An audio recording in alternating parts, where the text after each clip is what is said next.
listen.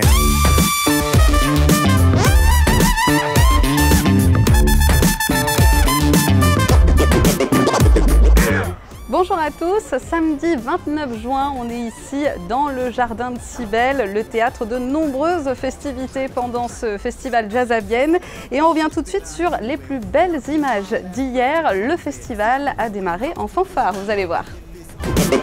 Donc c'est la première conférence publique de Jazz à Vienne, premier jour de Jazz à Vienne. Merci d'être venu pour assister à ce rendez-vous, peut-être même pour poser des questions si vous le souhaitez dans une deuxième partie du rendez-vous. On avait combien, une demi-heure?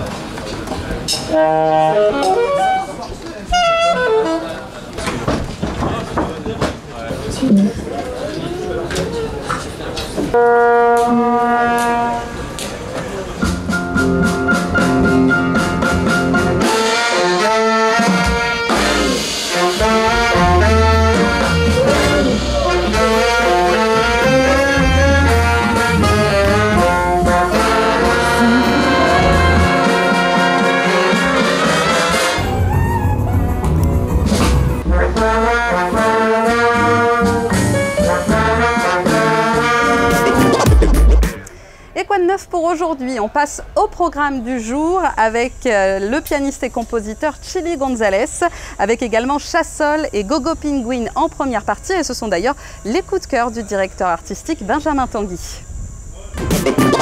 Une soirée qu'on attend beaucoup, puisque c'est une soirée en fait autour d'un instrument, le piano. Une soirée sur la déclinaison de l'instrument du piano, avec trois formations. On va débuter avec le pianiste canadien qui s'appelle Chilly González, autour du projet Piano Vision. Tout est dans le nom, c'est-à-dire qu'il y aura une caméra qui va filmer les doigts de Chilly González qui vont se balader sur le piano.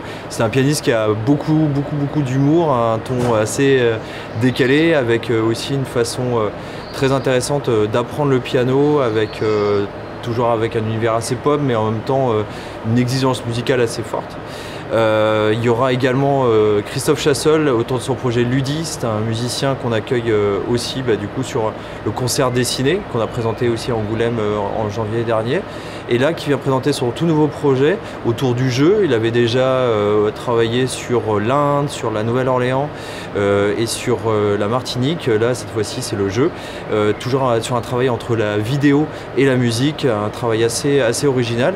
Et on terminera la soirée avec Gogo Penguin, qui est un groupe qu'on a soutenu il y a quelques années, puisqu'ils avaient joué au Club de Minuit, et qui est devenu maintenant un groupe vraiment indispensable de la scène jazz européenne, avec ce jazz très tourné aussi vers la pop et les musiques électroniques. Et le programme continue avec, vous le savez, les concerts de Cybèle qui commencent dès midi et demi. Et pour n'en citer qu'un, DJ Chillorama à 20h30. Vous aurez aussi 1317 au Jazz Mix à minuit au Théâtre Municipal de Vienne. Et puis vous le savez, cette année, on vous propose une petite nouveauté, le Jazz à Vienne vu de l'intérieur, avec le portrait d'une personne qui fait vivre le festival. Et c'est tout de suite. Je suis en charge des partenariats et des relations avec les entreprises sur le festival, et je pilote aussi toute la partie dématérialisation du festival. La partie dématérialisation, depuis 3 ans, on fonctionne en cashless sur le festival. Le cashless, c'est quoi? C'est un moyen de paiement unique, c'est-à-dire qu'il n'y a plus de monnaie qui circule sur les bars et stands de restauration. Les gens préchargent de l'argent sur une carte et payent avec ça, ou alors payent avec une application mobile, de manière à ce qu'il n'y ait plus aucune transaction d'argent hors les endroits qu'on aura définis, à savoir les endroits pour créer la carte cashless. On a 3 banques cashless officielles du festival. Il y a la banque cashless toute la journée de midi à 3 h du matin qui est au cœur des scènes de Cybèle, à côté des stands de restauration. Il y a la banque du Théâtre Antique. Le public ne peut pas la louper, c'est la première chose qu'on voit quand on rentre dans le Théâtre Antique. C'est pour tous ceux qui viennent sur les concerts payants, voilà, de 18 h à la fin des concerts, elle est ouverte, 18 h 30 à la fin des concerts. Et il y a une 3e banque qui est ouverte depuis le mois de mars, qui est l'Office de tourisme, donc au bord des quais, pavillon du tourisme. Là, les gens, en amont du festival et pendant, peuvent continuer à charger des cartes. Je précise en fait que la carte Jazz à Vienne qu'on a là, pour les festivaliers qui souhaitent assister au concert au Théâtre Antique après, il y a Jamiroquai, il y a Ludovico Einaudi après le festival, elle est valable et elle est utilisable. Donc s'il reste de l'argent après le festival et que ces gens-là viennent voir un autre concert après, l'argent il peut aussi être consommé jusqu'au 30 juillet sur les concerts au Théâtre Antique. Jazz à Vienne, on n'est pas forcément on va dire moteur dans le cashless, ça fait 6-7 ans que ça existe dans les autres festivals. Nous on l'a mis en place un peu après les autres.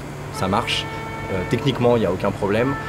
Maintenant, l'objectif pour Jazz à Vienne, c'est de faire en sorte que ce soit toujours plus simple pour les festivaliers, qu'ils aient le moins possible de contraintes avec ce moyen de paiement, que ce soit hyper rapide, sécurisé. C'est pour ça que chaque année, on travaille avec nos prestataires sur le fait que ce soit toujours aussi simple de se faire rembourser, le remboursement automatique quand on crée un compte, toujours aussi simple de payer par mobile. On a une nouvelle application cette année, on travaille avec un partenaire LivePay qui est accepté dans d'autres lieux également, et Jazz à Vienne va accepter ce moyen de paiement. Voilà, donc troisième année, le petit chiffre, c'est que l'an dernier, il y a eu plus de 30 000 cartes cashless qui ont été créées sur le festival. Voilà, c'est la preuve que ça fonctionne et que les gens ont complètement adhéré à ce moyen de paiement. Il faut préciser qu'on est un des rares festivals qui ne faisons pas payer la carte. Aussi bizarre que cela puisse paraître, des festivals font payer le moyen de paiement, c'est un truc un peu bizarre. En tout cas, nous, on a fait le choix de ne pas le faire, ce qui fait qu'il n'y a aucun problème pour des festivaliers qui viendraient avec leur ancienne carte. Ils vont la garder en collector, puis on va leur recréer une nouvelle. Et on va rien leur demander de plus si ce n'est l'argent qu'on va mettre dessus. Alors la carte, la nouveauté en 2019, c'est que la carte, c'est pas uniquement une carte de moyen de paiement. On a quasiment 2000 personnes qui ont acheté des passes cette soirée qui leur permet de venir au Théâtre Antique 7 fois, sans prévenir, ils viennent quand ils veulent.